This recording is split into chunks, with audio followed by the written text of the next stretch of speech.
Rina terdiam dalam kegelapan.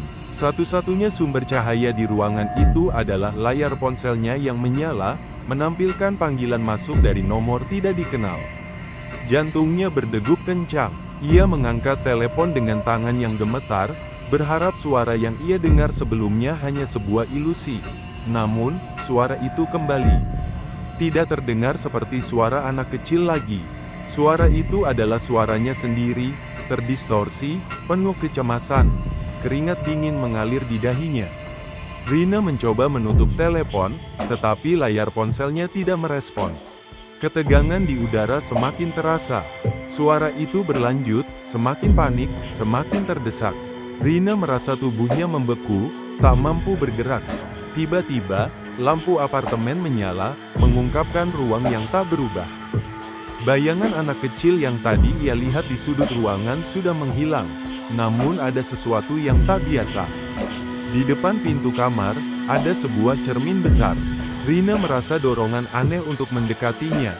Meskipun jantungnya terasa seperti akan melompat keluar dari dada, ketika ia menatap pantulan dirinya di dalam cermin, tubuhnya langsung kaku.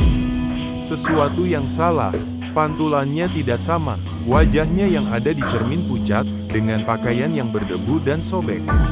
Luka-luka di lengannya terlihat jelas, dan tatapannya kosong, seolah kehilangan nyawa.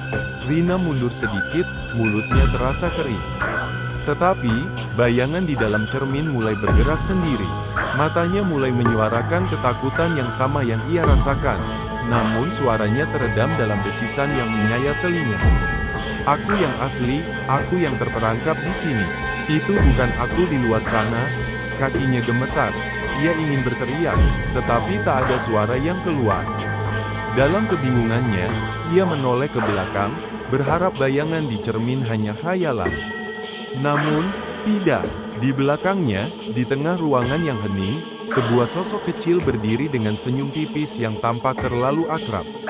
Sosok itu bukan orang lain, melainkan dirinya yang masih kecil. Gadis itu memandang Rina dengan ekspresi yang mengingatkan pada masa lalu yang terlupakan, sebuah masa yang ingin ia lupakan. Rina merasa seluruh dunia seakan terbalik. Apa yang terjadi pada dirinya? Mengapa wajah kecil itu terlihat begitu nyata, begitu familiar?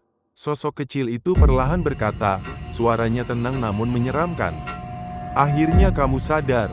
Telepon itu, yang sedari tadi terdiam, berkedip satu kali sebelum mati total. Lampu di apartemen pun berkedip, seakan ikut merasakan ketegangan yang memenuhi ruangan. Rina menatap layar ponselnya yang mati, napasnya memburu. Ia merasa terperangkap antara dunia nyata dan bayangan, terperangkap dalam ilusi yang tak bisa dipahami. Dan saat itu, suara di luar cermin mulai bergema, semakin keras, semakin dekat. Rina tersadar, yang ada di luar cermin bukan dirinya.